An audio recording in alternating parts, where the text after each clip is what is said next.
The moment Trump decided to launch his direct verbal attack on Barack Obama was not something that happened by accident. It came at a time when Trump was feeling cornered, desperate to redirect attention towards someone he could frame as a symbol of everything wrong in the political establishment. Standing in front of the crowd, he leaned into the microphone with his usual smirk, and the words rolled off his tongue as though they had been rehearsed. He didn't just criticize policies, he went after Obama's legacy in a way that made people shift in their seats. He spoke about the Affordable Care Act, questioning whether it had really helped ordinary citizens the way it was meant to. He mocked Obama's foreign policy decisions, painting them as weak and disastrous. But what caught people most off guard was the personal tone of his attack. Trump framed Obama as overrated, someone who was given far too much credit and not nearly enough blame.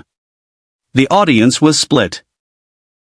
Some erupted in cheers, feeding off Trump's energy as if he were saying aloud the things they had only whispered. Others were uneasy, surprised at the sheer bluntness of it. After all, attacking a former president wasn't new, but doing it with such sharpness, in front of cameras, and with zero hesitation, that was classic Trump. He knew exactly what he was doing. By dragging Obama into the spotlight, he was reigniting an old rivalry that still fascinated the public. Trump had always carried a particular fixation with Obama, dating back to the years when he questioned his birth certificate and legitimacy. This wasn't just politics for him, it was personal, almost obsessive.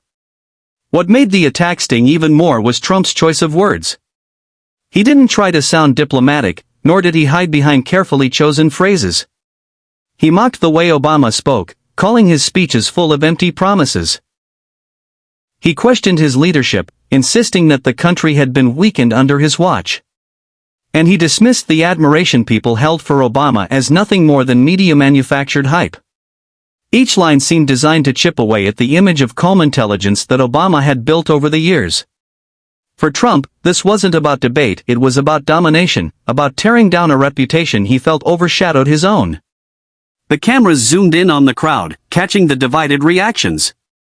One side clapped furiously, as if cheering for a prizefighter delivering knockout punches. The other side looked shocked, shaking their heads or whispering under their breath. Reporters scribbled in their notepads, already aware that this speech would spark headlines across the country. Trump, meanwhile, reveled in the attention, pacing across the stage like a performer who had just delivered his best act.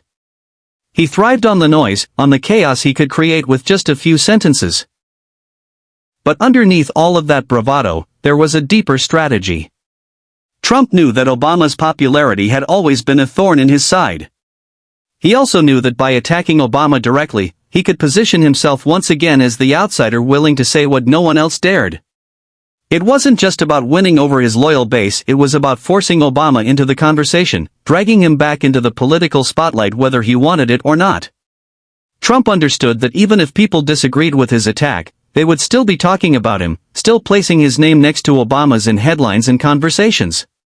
And in Trump's world, visibility meant power. For the people who admired Obama, the attack felt like an insult not just to the man but to the years of hope and inspiration he had represented. They saw it as Trump crossing yet another line, disrespecting a figure who still held enormous respect both in America and abroad. Yet for Trump's followers, the attack was refreshing. They saw it as him telling the truth, breaking through the political correctness that they despised. They didn't care if it was rude or aggressive, they cared that he had the guts to say it. As the moment stretched, it became clear that this wasn't just an offhand remark. Trump had come prepared, armed with a list of grievances he wanted to hurl at his predecessor. He repeated his points with emphasis, making sure they landed with force. Each insult, each jab, was a calculated attempt to provoke a reaction, to corner Obama into responding on Trump's terms. By the time he wrapped up his tirade, the atmosphere was electric, buzzing with tension. Some people felt energized, others deeply uncomfortable, but everyone knew they had just witnessed Trump at his most unapologetically aggressive.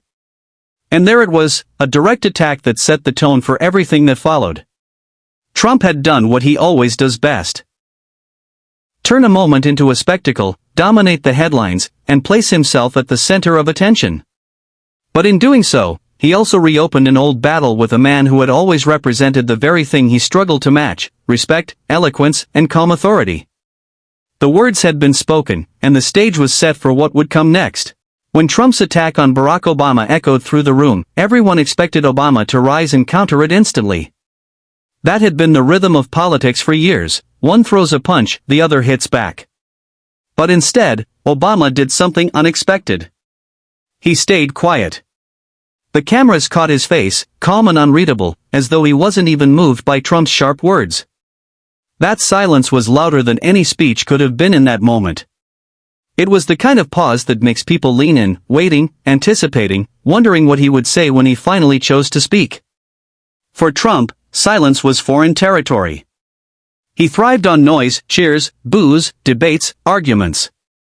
His style was always loud, confrontational, designed to dominate the moment. When Obama refused to jump into that arena immediately, it created a strange tension. Trump kept pacing, waiting for a reaction, but Obama just let the words hang in the air. That silence unsettled the room because it showed control. Instead of being dragged into Trump's rhythm, Obama was setting his own. He wasn't ignoring the insult, but he was refusing to give Trump the satisfaction of an instant fight. Observers noticed how carefully Obama carried himself. He didn't flinch when Trump mocked his speeches. He didn't roll his eyes when his leadership was called weak. He simply let the moment breathe. People watching began to realize that restraint could be more powerful than retaliation. It was as if Obama was reminding everyone that leadership is not about how quickly you speak but about when you choose to speak. In that pause, he gave Trump all the room he needed to reveal his own aggression and impatience. The longer Obama held back, the more Trump seemed eager to push. He repeated some of his criticisms, louder this time, as though trying to force a reaction. Yet, Obama sat still, calm, a picture of composure that contrasted sharply with Trump's restless energy. To those who admired Obama, the silence was almost poetic. It felt like watching a man who understood the strength of timing, someone who didn't need to shout to command attention. For others, even those who were skeptical of him, it was a demonstration of discipline. This moment wasn't the first time Obama had chosen patience over quick retorts. Throughout his presidency, he often carried himself with a calm demeanor, even when critics hurled attacks at him daily. Trump, however, represented a different kind of opponent. He was louder, bolder, and relentless. Yet Obama's silence seemed to neutralize that intensity. It became evident that rushing into a shouting match would only fuel Trump's narrative, so instead, Obama waited. He allowed Trump's words to linger long enough that people began dissecting them, questioning whether they were as powerful as they first sounded. Reporters described the scene as oddly dramatic despite Obama saying nothing. The stillness, the restraint, and the timing created an atmosphere of suspense. Trump had delivered his blows, but instead of clashing back, Obama left the room in suspense. It was a kind of quiet that spoke volumes. Even those who weren't fans of Obama admitted that the silence made them curious. What was he thinking? What would he say? And when would he finally break it? For Trump's supporters, Obama's silence was seen as weakness at first. They laughed, pointing out that he had nothing to say. But as time passed, it became clear that it wasn't a lack of words but a choice. By not rushing in, Obama was making Trump appear impatient, almost desperate for validation. That shift in perception slowly started to tip the balance of the moment. Trump was swinging, but without a counterstrike, his words began to feel less like punches and more like noise filling a void. Then there was the audience, those who were neither fully for Trump nor fully for Obama. For them, the contrast was stark. Trump's loud energy filled the stage, but Obama's measured silence created a different kind of presence. It was the difference between someone forcing attention and someone commanding it naturally. Without speaking, Obama reminded everyone that he didn't need to outshout Trump. His authority came from years of being tested under pressure, from understanding that sometimes the smartest move is to wait until the other side has exhausted themselves. The silence eventually became a weapon in itself. It was unsettling, powerful, and it made Trump's attack feel less like dominance and more like an outburst. Every second Obama stayed quiet was a second Trump lost control of the narrative. The attack, which had started as a show of strength, began to look like insecurity, as though Trump needed a response to validate his words. But Obama wasn't going to give him that satisfaction, not yet. When Obama finally did open his mouth later on, the room was already on edge, hanging on every word before they were even spoken. His restraint had built anticipation, and his silence had turned into strength. In that waiting period, he had already shifted the mood, showing that sometimes the most powerful response is no response at all until the timing is perfect. When Barack Obama finally chose to respond, the difference in tone between him and Trump was striking. Trump had spoken with force, raising his voice, pacing the stage, using his hands as though every word was meant to be a punch. But Obama's reply began quietly, calmly, almost like a teacher addressing a classroom. He didn't start with anger, nor did he match Trump's aggression. Instead, he used a steady voice, his words carefully chosen, and within moments, the room leaned in to listen. His response wasn't designed to entertain, it was meant to remind everyone that facts and composure can be more powerful than volume. Obama began by acknowledging Trump's words without granting them full legitimacy. He didn't insult him directly, but he pointed out how much energy Trump had spent tearing down rather than building up. He asked the audience to think about the record, not the rhetoric. When Trump had mocked his speeches, Obama countered by saying that words matter when they are connected to action, and he listed policies that had impacted healthcare, education, and the economy during his presidency.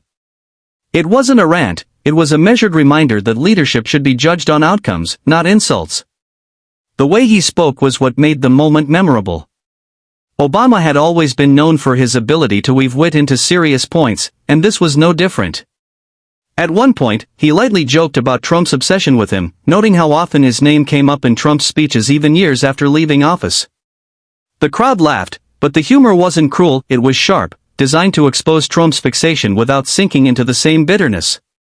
By using humor sparingly, Obama managed to cut deeper than an insult could. What really shifted the atmosphere, though, was Obama's reliance on facts. He cited numbers, examples, and outcomes that challenged Trump's narrative directly. When Trump had accused his leadership of weakening the country, Obama countered by reminding the audience of economic recovery, job growth, and the restoration of international alliances that had marked his years in office. These weren't just defensive points, they were reminders of a track record that still carried weight. The contrast between Trump's sweeping claims and Obama's grounded arguments was clear, and the audience could feel it.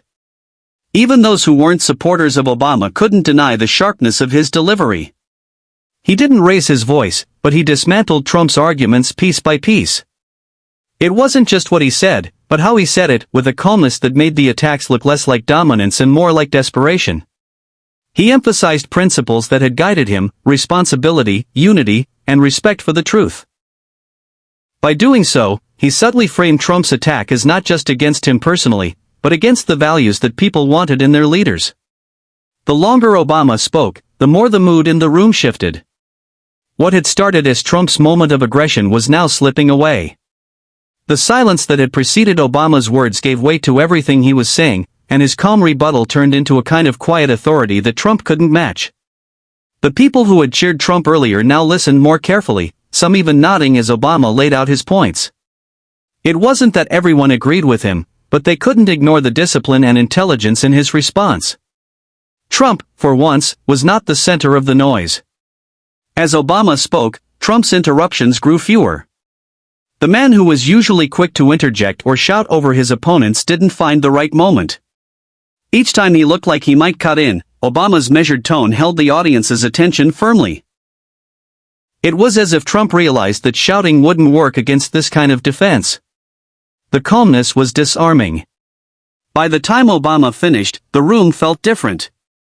Trump had tried to own it with raw energy, but Obama reclaimed it with wit and fact-based precision. It was a clash of styles, and in that moment, the one who stayed grounded appeared stronger. For many watching, the clapback didn't feel like a punch, it felt like a mirror, reflecting Trump's aggression back at him and exposing its hollowness. Obama hadn't shouted, he hadn't insulted, but he had turned Trump's attack into an opportunity to showcase what leadership looks like when it relies on clarity rather than chaos. The contrast between them could not have been clearer. Trump had gone on the offensive with fire, but Obama's calm, fact-driven reply burned even brighter. It wasn't a battle of volume but of substance, and when the word settled, the silence in the room confirmed that Obama's clapback had landed exactly as he intended. The moment the exchange between Trump and Obama unfolded, it became clear that this wasn't simply about two men trading words. It was about two completely different ways of commanding attention, and the contrast was impossible to ignore. Trump came in with the same force that had defined his public life, bold, loud, and uncompromising. His attack on Obama was meant to dominate the room, to overwhelm and to leave no space for anyone else to breathe. But when Obama responded, his style could not have been more different. He didn't try to outshout Trump, he relied on composure, precision, and the weight of his words. That contrast revealed more about both of them than either speech could have on its own. Trump's style has always been built on spectacle. He thrives on the energy of a crowd, the rise and fall of their cheers, the drama of confrontation. His attack on Obama was filled with that energy. Mocking, pointing fingers, calling names, and raising his voice to make sure every word echoed. It was designed to create a moment, a headline, something people would talk about the next day. And for a while, it worked. His supporters fed off the performance, clapping and shouting as though they were watching a show. Obama, however, approached the situation differently. His measured clapback revealed a confidence that didn't rely on volume. He spoke with the calmness of someone who didn't need to prove his authority by yelling.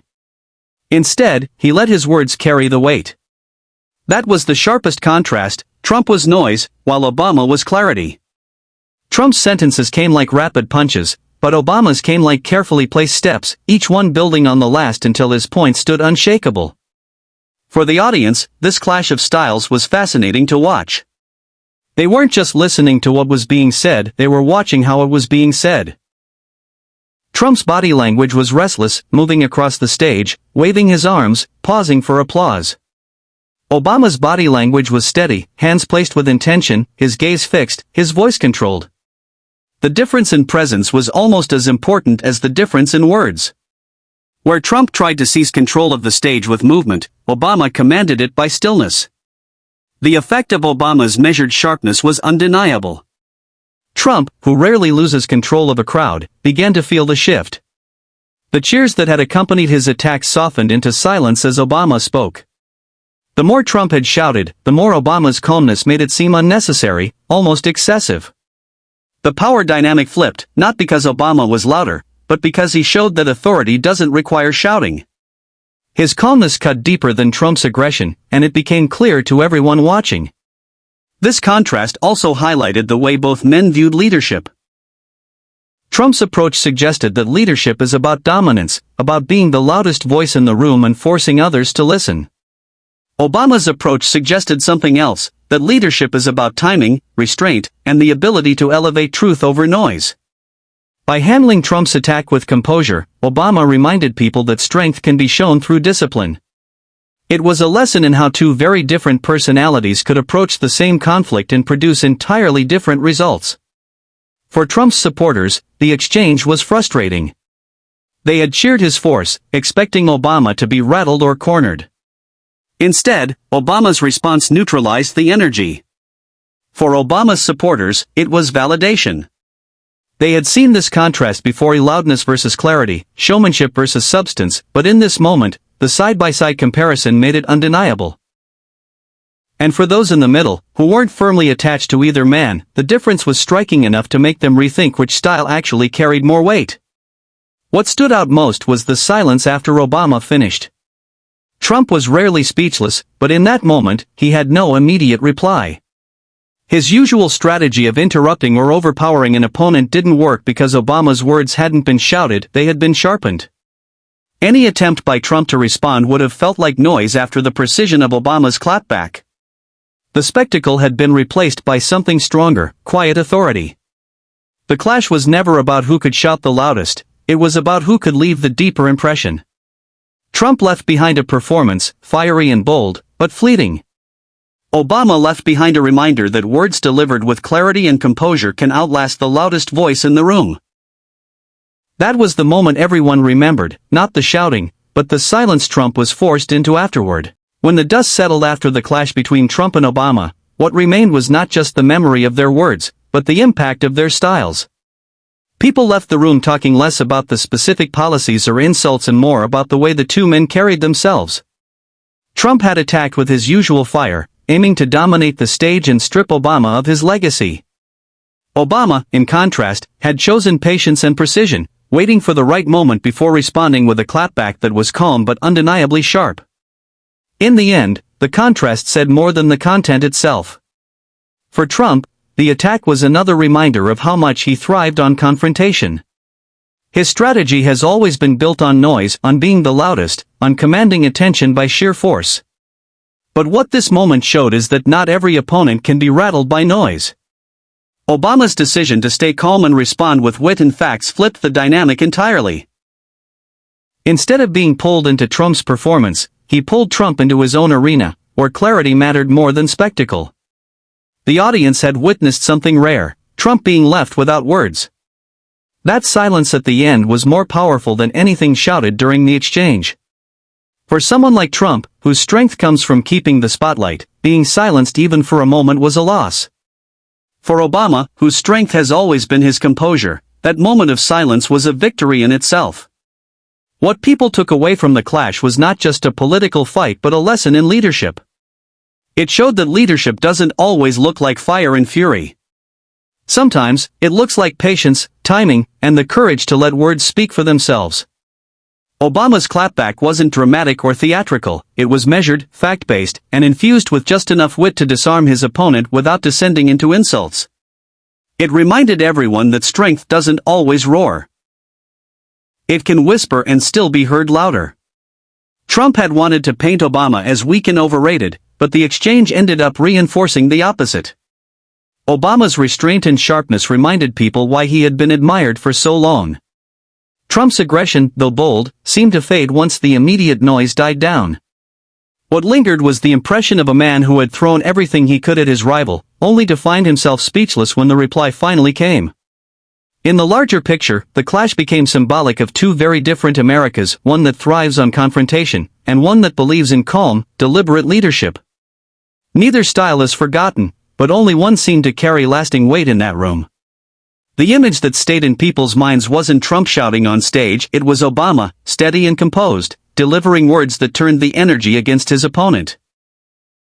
That moment captured the essence of their rivalry and left no doubt that even years later, their names would forever be tied together in the story of American politics.